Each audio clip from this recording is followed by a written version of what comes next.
Hello, and welcome to Fall with the Seasons Leadership Podcast, where we recognize the time in your leadership journey to integrate new insights and knowledge and to let go of what no longer serves you. Throughout the season, we will bring you actionable advice to improve your leadership and your life today. Thank you for joining me, Debbie Collard, and my co-host, Susan Ireland. As certified leadership coaches and co-founders of Seasons Leadership, we share a vision to make excellent leadership the worldwide standard. Learn more at seasonsleadership.com. Join us in making positive leadership the norm rather than the exception. By listening and engaging in the discussions that are featured on this podcast, you help us bring leadership excellence to the world. We're excited to welcome back Laura Swapp and Andreea Niculescu, co-founders of 1 and 3. They were with us last year on July 13th, 2022, and we'll put a link in the show notes for this episode, and it's worth listening to if you haven't heard it or even to re-listen to. I just did, and it was really great. 1 and 3 is an advisory practice that blurs the lines of brand strategy, creative strategy, social impact strategy, and values identification and alignment. Together, Laura and Andreea are 1 and 3, and they believe there is one unassailable truth. We are all interconnected with each other and the planet. And in service to this interconnectedness, they aim to address the 3 most urgent needs of our time using business as a force for good. The 3 most urgent needs are recouple economic progress with gains in living standards, decouple economic progress from environmental degradation, and end marginalization so absolutely no one gets left behind. In today's conversation, we dive deeper into what leadership means in today's complicated and often lonely world. And like last time, Laura and Andreea provide insightful and actionable advice and tips for us all to practice on our journey to be better leaders and humans. Well, welcome back, Laura and Andreea. So good to see you. We said we were going to see each other in 3 months. It's been a year and 3 months, so we have a lot to catch up on. You know, time is slippery and cyclical, but here we are. It totally is. So what's been happening with you guys in the last year and 3 months? Well, I mean, the big news, Andreea, you share what the big news is in the last year and 3 months. Well, I will. Thank you, Laura. And so nice to see you again, Susan, and talk with you. Literally 1 year and 3 months ago, my wife Leah and I welcomed our tiny little baby Mercer into the world. She was born on July 1st. We cannot believe that she's a little over 15 months. I have so much to say about the intersections of parenthood and life and work and leadership and excellence. There's lots of interesting parallels and corollaries, but yes, that is the biggest thing in my world. And also, you know, how to, in this new world order of parenthood, how to mash up, intersect, align, whatever, you know, verb you want to use, parenthood with, let's call it contribution, you know, as it relates to work and other dimensions. But this intersection of parenthood and contribution to a better world has been my reality the last 15 months. Wow. Congratulations. Thank you. So yeah. Thank you so much. I'm on the other end. So my kids are old, so it's so nice to have a little baby, you know, kind of adjacently. But we were talking about how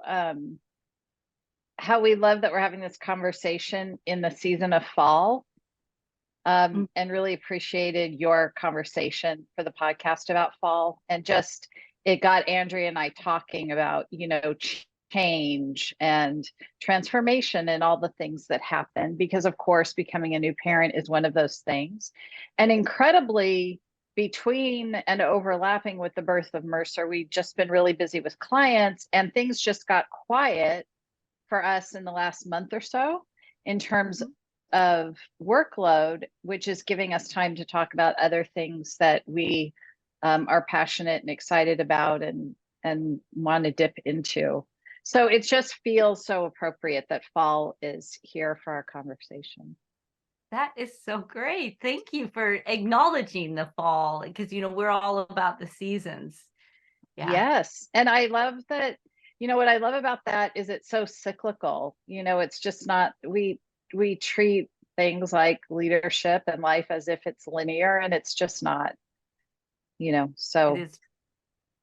And it's cyclical, and we can't control that. Turns out we gonna can't. go and it just keeps turning over. Yes. It just keeps turning over and over. Well, it's funny, Susan, because Laura, this is an incredible lesson that I've learned from Laura. She has talked forever, even before we met you, about like the seasons of life, and how there are seasons of relationships, there are seasons of jobs, there are seasons of states of being. And so it's just so apropos that this notion of seasons really does have so much applicability on a lot of different dimensions. It does. Yeah, absolutely. I'm just going to jump in real quick because I wasn't on the call with both of you, the podcast last time. So it's great to see you both, Laura and Andrea. Yeah. And I'm happy to be part of the discussion. I am kind of in the middle of parenthood. You were talking about being toward the end, Laura, and you, Andrea, in the beginning, of my ages of kids. So I've got all of the kids who are in school right now, and fall, it's always that change where they're going back to school and how that kind of disrupts the flow of everything. But I really liked how you said, Andrea, you were talking about trying to kind of mash up and align, parenthood with this idea of contribution to a better world. And it just really got me thinking about how, in leadership too, you have kind of those different cycles, and just being somebody who I just most recently kind of entered back into the working world and sort of more into a leadership role. So it's just that ebb and flow of kind of how it all works. So I was just curious to know a little bit more about how that's been going for you, Andrea, and if it's changed kind of your approach to leadership, being a new parent. Or yeah, it's thank you, Lauren, and it's very nice to see you and put a face to a name. I think what this new phase of life, or season of life, if you will, for me, what's happened is the notion of how I'm spending my time and the clarity and the it's just very acute, or it's like kind of front of mind that I really want to be. I mean, I've always Laura and I are huge, I don't want to use the word disciples because that sounds kind of weird, but we're huge fans of, let's say, the book Essentialism and the concept of essentialism, which is to say, what are we putting our energy toward, and what are the few things to which you're putting your energy towards such that you can actually make impact. That notion, which was very much top of mind for us, before 15 months ago, I feel like it's totally rocket, it's gotten a jolt of rocket fuel underneath it, because it's my most important job, of course, is my child. And so around that, because, of course, I very much value being a whole sort of person. And for me, work is a component of that. How can I, toward what, and to what end, am I putting my energy, and how am I asking the right questions? How am I paying the right attention to how Laura and I also talk about sleuthing into, various problems and various topics. How am I doing that so that I can really have the most impact in the limited, there's only so many hours in a day and in a week and a month. How am I doing that even more crisply than I was, before? Laura, what about for you? I mean, not that you're not a new parent, but I know this the notion. thing I have also learned apparently is that it doesn't not to say that I'm at the end of my parenting journey. My children who are in their 20s would probably be very distressed to hear that. Just meaning to say they're not little babies anymore. When Andrea and I were talking about this morning, she was saying something. We were talking about the importance of like presence and slowing down as both a leadership quality and a life quality, like being where you are, who you're with. So for Andrea, if we're with a client, you know, being completely present, or, you know, if you're with the baby, really being there. And in a world which is trying to pull you, or a phone which is telling you can do all the things at one time, that this quality of like presence and awareness and being where you are to maximize that feels like a really important lesson in leadership in an era where everything is mediated by, you know, it's like you've got your Zoom going and your phone going, and then there's like the AI companion now, and it's like, how do you just give presence to people, you know, as a human and as a leader by extension. Is there any tips or advice you have on how that's worked for you to get better at it? I feel like that's something I struggle with. You know, and it's like maybe sometimes I just leave my phone in a different room, but it's just, I don't know, do you meditate, or is there like a practice you have that helps kind of center so you can make those transitions? Yeah. I meditate every day. I start my day meditating. Andrea walks, like that's her meditation. Like that's the look, it's a tat. It's a tattoo. Yeah. Sorry, Laura. I'll tell you. I'll show you. I'll tell you about it in a second, Laura. Sorry, I didn't mean to interrupt you, but I wanted to show them my tat. When I started, it was like I started with guided meditation, like the Calm app, like 10 minutes, and that was all I could do.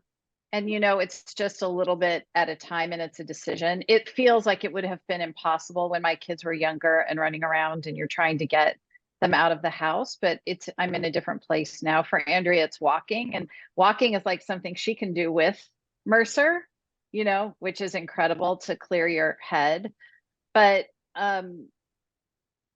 whatever the small way is of creating space, and you know, for us, it relates to this thing that we're spending some time on right now, which is the loneliness epidemic, which the Surgeon General has declared a public health crisis. He's written a book about it. There's an incredible report about it. And the other side of loneliness is connection, and human connection. And just last week, there was a conference at Harvard, like all the think tank people and even some legislators talking about the problem of this. And there is a big area which is about the importance of human to human time, which is not mediated by technology. And so it is like we're fighting a cultural current to put down our phones, but even simple things like not having the phone at the dinner table or when you're out to eat with a friend, you know, they were saying actually has demonstrated health benefits. And so to the idea of being here now, and that looks different for everybody depending upon what you're doing, but for us, that's something that we try very hard to do, is to just be present with whoever we're with when we're doing that. And it's not easy. I have the tiniest tidbit to share, and I hope that you will not think it's cheesy, but it's just such, like, if I could ask every leader of humans to pay attention to this little tidbit, and it has to do with Mercer. So, you know, they say that like when you have a child that like, you know, you're their teacher and all that stuff, their guide. Actually, it's the other way around. Like she is being my most incredible teacher. And a thing that has been happening recently, and it really literally just happened last night, and I was like, oh my God, this is so simple and yet it's so powerful. We went to Costco, and we put her in the cart, but we turned the cart around so she's like driving the cart, you know what I mean? And she literally waves at every single person. She just waves. And the impact that a child like a little baby waving at the most hard, like, you see, because people are coming at you, and so you see them before they see her and before she does her thing. And so it'll just be these like stressed out faces, people in a hurry, kind of, sort of a hard kind of armor maybe. And literally this disarming, like this little wave, they will smile, they will wave back. And I think to myself, what she is doing is giving that person a little moment of joy. And so when I think about like that person then maybe goes on and has a little bit of a good feeling into like the next interaction that they're having and the next interaction they're having. And so it's like, I mean, not to be like dramatic, but it's like you can kind of change the tilt of the earth a little bit through your actions, and your action can actually be so simple. When you make eye contact with someone, I mean, I think I talked about this last time about the advice that I would give like big L leaders. It's such a powerful thing to like, smile at your people genuinely, to like learn their name, to like just be a human, like this notion of humanity, which babies just do organically. Like, I hope that we haven't lost sight of it, and I hope that we can like make a conscious effort to like bring it back. It's so powerful.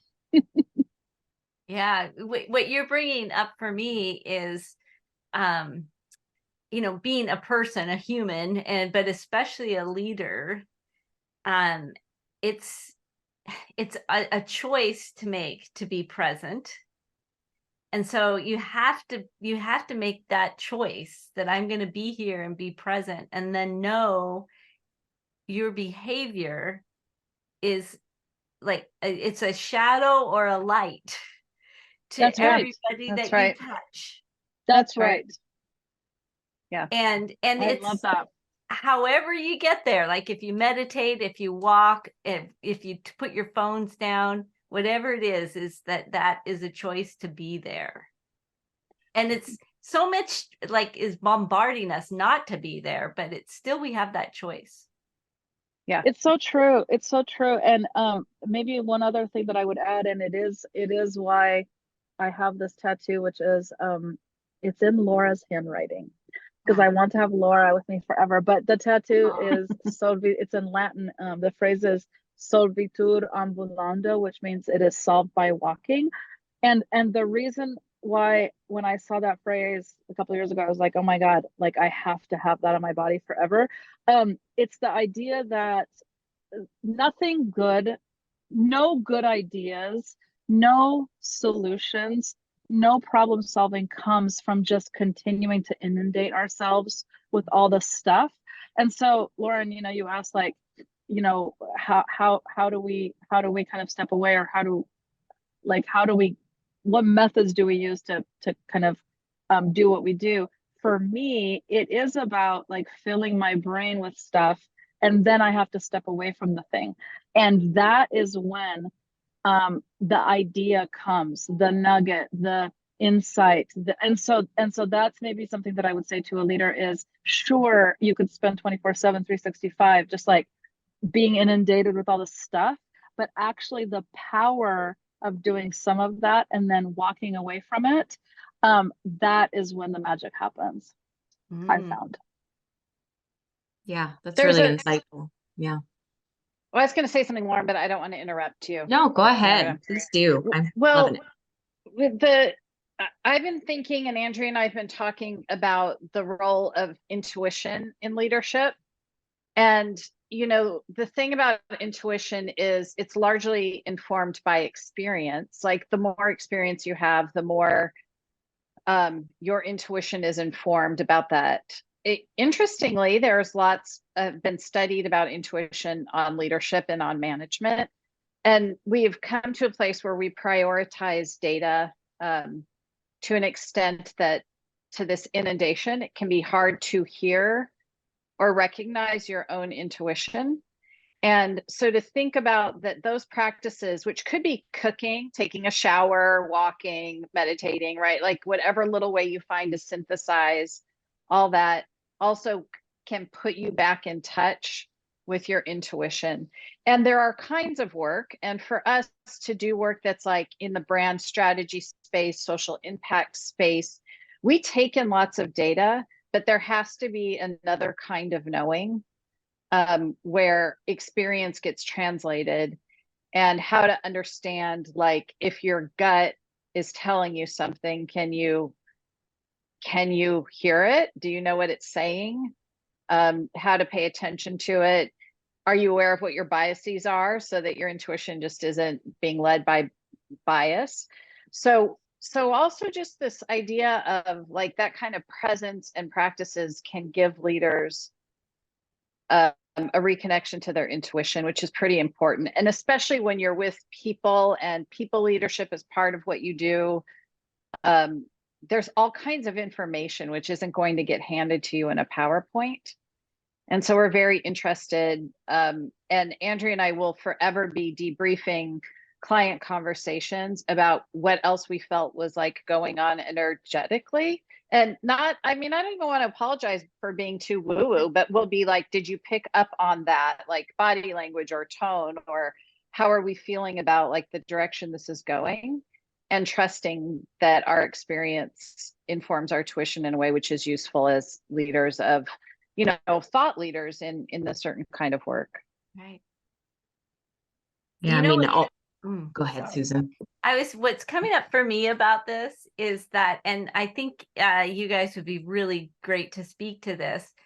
So sometimes when I talk to some of our clients about this kind of thing, it's like it is woo-woo and kind of way out there, and they're afraid to show this part of themselves at work. But in reality, I think that the real thought leaders and the people who are really making huge contributions are really tuned into this, right? Yes, that's right. And they're really 100%. out there kinds of characters. Like all the business leaders we admire who've done all these incredible things are not in the box making decisions on PowerPoints. Like they have a lot of confidence in their internal compass and voice. Right. I For think sure, we I'm thinking- minimize it. Yeah, you go, Andrea. No, I just was going to say that I'm thinking, as you were talking, Susan, about some of the people that I most admire in this regard, like the people that are really having impact. And I'm thinking about, you know, Brian Chesky of Airbnb, or Fawn Weaver of Uncle Nearest. I don't know if you know Uncle Nearest. It's a whiskey distillery and now about to be a cognac distillery, the biggest Black-owned liquor brand.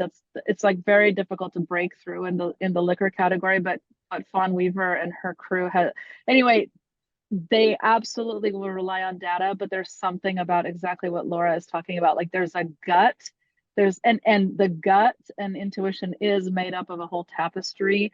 You know, you can't just like flip it like a switch and like all of a sudden, you know, but it's such a blend. And I use this word magic again, which is to say when data and gut blends, that is where the magic happens. It's such a powerful thing.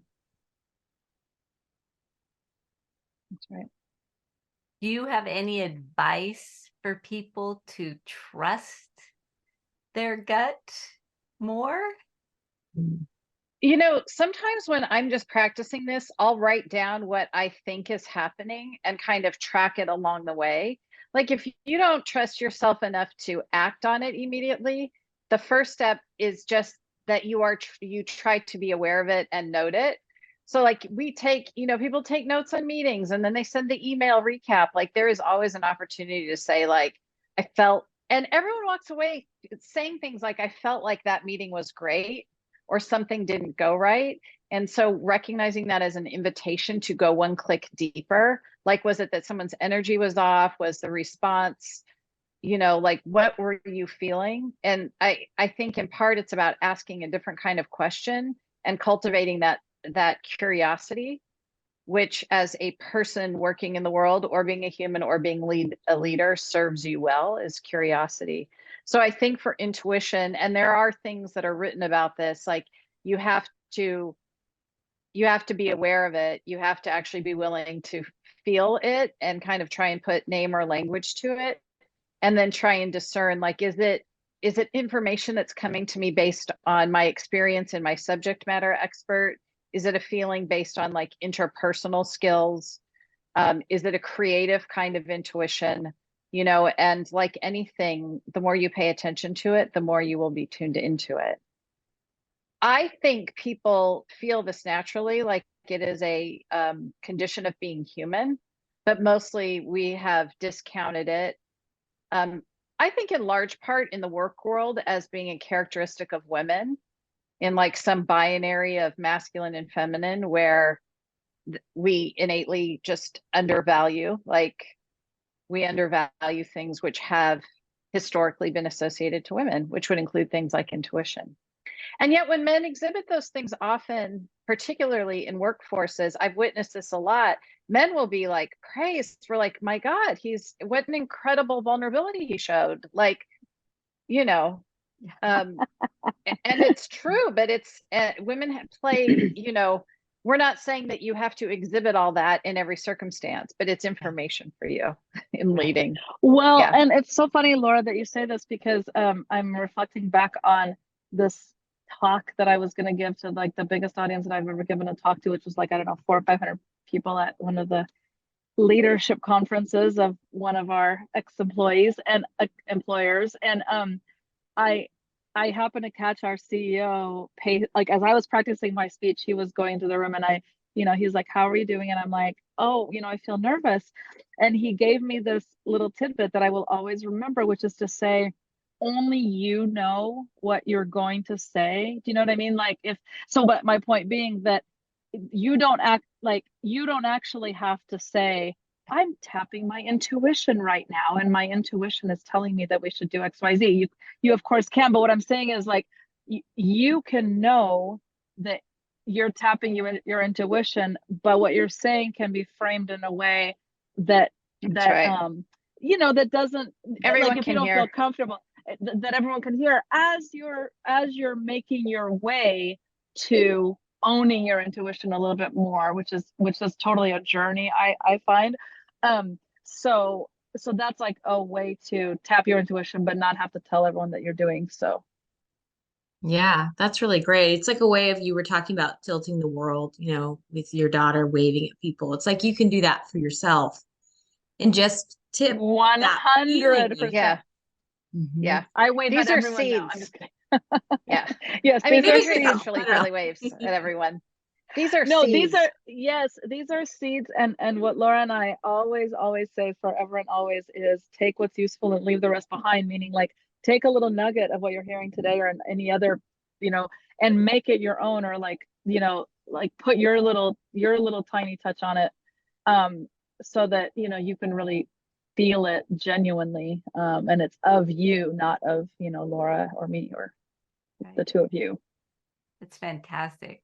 Well, where's my value? They're right behind you. Your value stick is right behind you. Oh, there they are. Yeah. I can't tell you. I think Debbie and I and Lauren are probably like boosted your sales like 100%, because I know everybody I talk to, I say do the value cards. And to your point earlier is this is an ongoing process. So yeah. My values that I did last year, like they don't change, but based on where I am in my life and the things that are happening, the context of the world, I may reprioritize. So yeah, 100%. And Susan, I'm glad you brought that up, because one of the other things that has been happening in the last 15 months or so since we last talked is that Laura and I have realized the power of taking groups of folks through the values conversation on their way to basically the insight that we've had is that individuals make up companies, and companies spend untold amounts of resources and energy talking about the company's values and what the company stands for. But very often, because culturally in the US at least, we don't speak of values and our own values journey culturally. It's not like it's not like typical yet. Yes. And so it's very difficult for an employee who is a team member, who is someone who is being led, right? Who it's very difficult for those folks, for individuals to make sense of their company's values and where intersections and alignments are until you've had your own conversation with yourself about it. So, so that is the thing that we've been very much observing and paying attention to in the last 15 months is how are individuals and companies and leaders facilitating conversations where individuals can go through their values conversation with themselves and then make sense of their company's values. It's really powerful. It's very hopeful that there are companies out there wanting to have this conversation with There their are. employees. It feels Yes, like it's there more and are. more. Yeah. Yes. Yes. We've had the chance to be with some big name brands doing this work. My favorite was with a big international team, people from all over the world, and talking about, you know, the role of family and culture in different countries and what values mean there, and where you find how and what you need to do to find your place within an organization to understand how you can connect your values, because they're never going to be a perfect map. Right. Right. Yeah. And it's definitely a family favorite. The clients seem to really enjoy the work. Yeah. You know, Yeah, I that's also have a great. friend who's in a very serious health crisis and is using the values deck on her journey with her top values about how they will guide her to get through. So it's just Wow. another point. Wow. Turns It seems out like they're useful in companies, they're useful in health crises, and on third dates. And on And on third dates. third day. Yes. it just seems so empowering to have that tool to be able to, you know, we were talking about how you develop that intuition. And I think that's a big piece of it is if you know what your values are, that Yeah, piece what are of you made of? Yeah.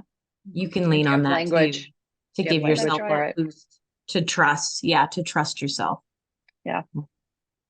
Yeah, 100%. I mean, that really is, you know, going to be some of my upcoming, well, actually our upcoming work in the next few years is helping younger and younger people find that what you're made of, what matters to you, how do you develop that intuition and begin to sort of nurture and feed it like a sourdough starter, you know, from a young age, so that you know, when you're in your 30s and 40s and 50s, you can be the kind of leader that you know, that has nurtured this topic for a long time in the Yeah, rearview mirror.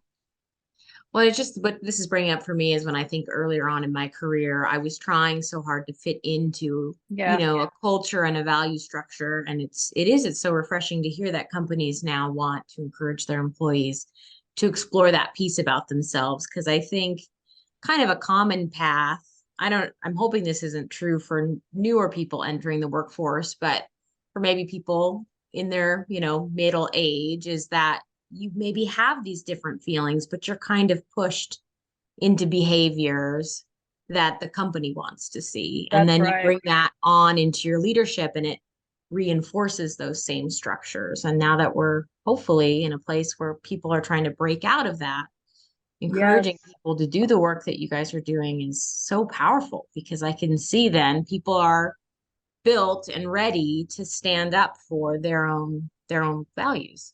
So Yep. powerful.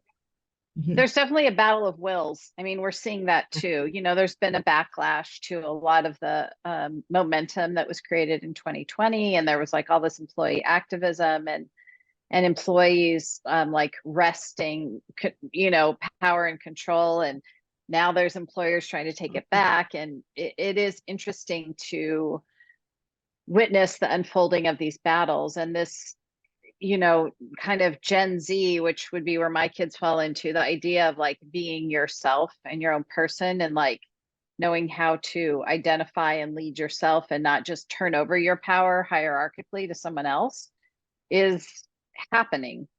Mm-hmm. And, you know, forces that hold power I was excited about that. Oh, You know, leading non-hierarchically is a much bigger challenge. Like if someone hands you a hierarchical mantle and you can just go from there, that's very different than if you have to build trust and transparency and goodwill and let people around you know that you care about them as a human. It's a much different kind of proposition than the dawn of industrialization and like leaders, you know, with a manual we and a actually title. have to be a human. You have to be a human, it turns out. Yeah. Turns out. So turns out. It's scary. Yeah. And beautiful and beautiful. Yeah, it is. I just I know we're probably getting to the end, but I also wanted to show you what else I did with your information. Yay! I know your Look at brand that. shift strategy for one. I've been I made it and I've been working on it. So not only just it's like a continual thing. So I did it for 90 days, then I keep doing it, and then things have changed. So I keep doing it's an extension, and I think this is how you intended it already, but when I actually practice it, I kind of like, oh, I'm getting it. Is that you start with your values, you get those clear, and then you do your brand strategy. What do I love? What do I hate? You know, all of that stuff. It really clarifies in very like it's like so pointed, like, oh, I like that, I don't like that. And to say it, like you're allowed to not like things in the privacy of your own exploration. Yes. You know? It's been really fun. It's been fun. I want to say, Lauren, when you were asking about, you know, like tips or something, Andrea taught me the value of like 90 days on anything. Like it's hard to say like I'm going to change, I'm going to start meditating as an example, but if you're like I'm going to do it for 90 days for 5 minutes, like it feels so much more manageable.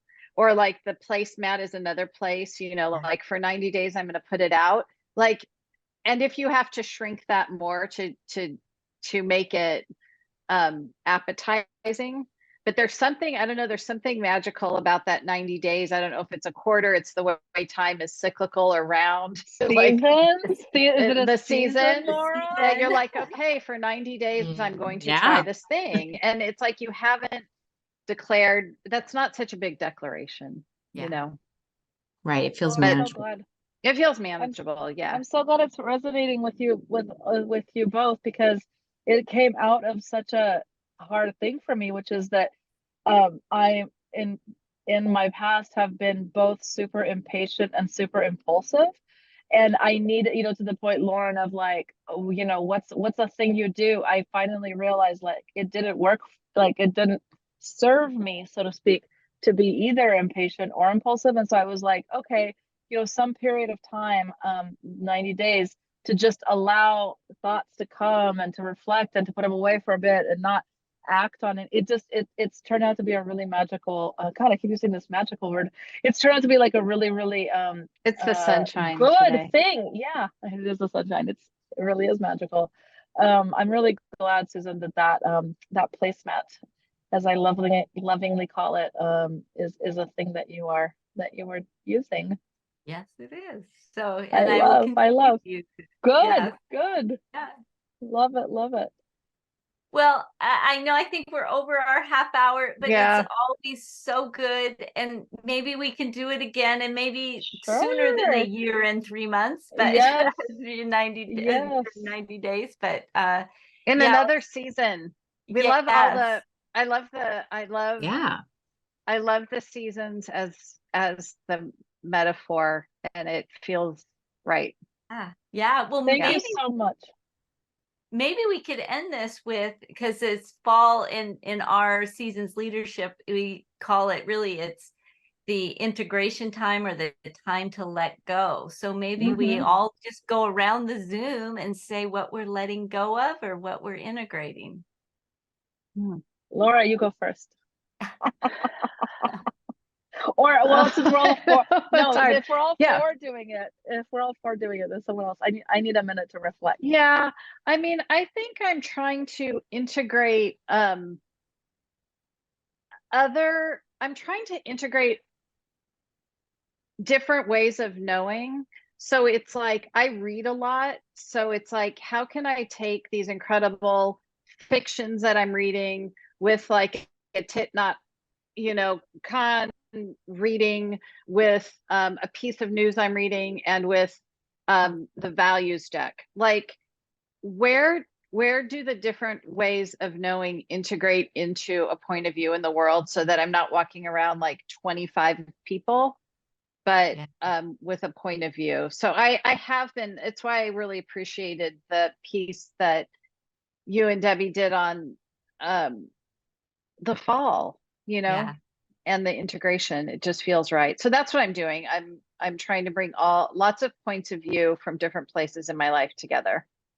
That's fantastic. We lost Andrea.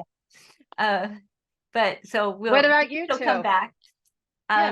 For me, I think what I'm trying to think about is letting go of my identity that I've had for so long, and basically a single independent woman, and now I am part of a couple, which is fantastic and wonderful, but it is different.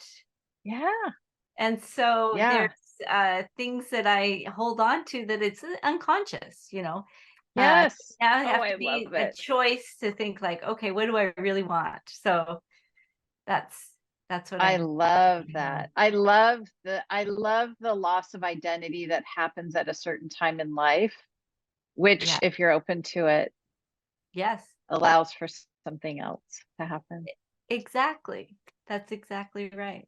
Yeah. Okay, Lauren, besides loss of sleep as a parent of school children. Just school children. Well, I will bring this, I think, back to parenthood, because for me, and this is a continual thing, but it's sort of letting go of those expectations for how things should go. When we were talking about the value discussion, it was really bringing up for me that reminder, my kids, I have my values and I'm raising them in my house, but they have their own values and they're learning them and growing them. And so I think there's, in a lot of cases, parents have expectations their kids are going to follow a certain path or behave a certain way, and they have their own uniqueness. And so that's always been something, but this fall especially, kind of working on backing off from those expectations, letting them be the amazing people that they are, and respecting their values in that moment. And I think that's the piece I'm trying to integrate in my work leadership self is, respecting other people's values in space. And that's kind of the continual learning.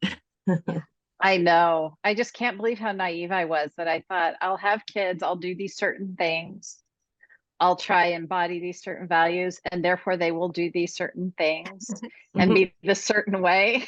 Like nothing like that happened. No. Spoiler alert. Nope. Nothing. I was like, wait a minute. I've literally said to my kids, this is so off brand for our family. Like, what are you doing? So I love that, like acknowledging them as their own people on their own journeys. What an awesome mom you are, Lauren. Well, it remains to be seen. Right. Okay. Well, I guess we're not going to get her back, but Andrea's like, I can't answer it. I'm leaving. No, but no, I don't think so. It didn't go that way. Yeah. Yeah. Well, thank you for having us back, and thank you, and for creating a space where conversations about so many different parts of our lives can come together in a way that can make sense. I think it's really important. Thank you. We really enjoy the conversation, and we'll just continue it. Yeah, I like that. Great. Good to see you both. Okay, talk to you in another season. Thank you, listeners, for joining us for the Seasons Leadership Podcast. We hope you take these words of excellence with you to help you strengthen the organizations and communities in which you live and work. And join us in making excellent leadership the worldwide standard. We have many ways for you to read, listen, and watch as we explore what it means to lead with excellence. You can subscribe to our free newsletters, podcasts, and YouTube channel. We also offer exclusive leadership resources through our Patreon leadership community. Visit Patreon, patreon.com/Seasons Leadership to become a member and begin working toward your full leadership potential and support our mission of making excellent leadership the worldwide standard. Remember, no matter what level or role, you can become more than you are today. We would love to connect with you as we build our community of excellent leaders. Until next time, we're sending you positive vibes for integrating these new leadership insights into your leadership and life.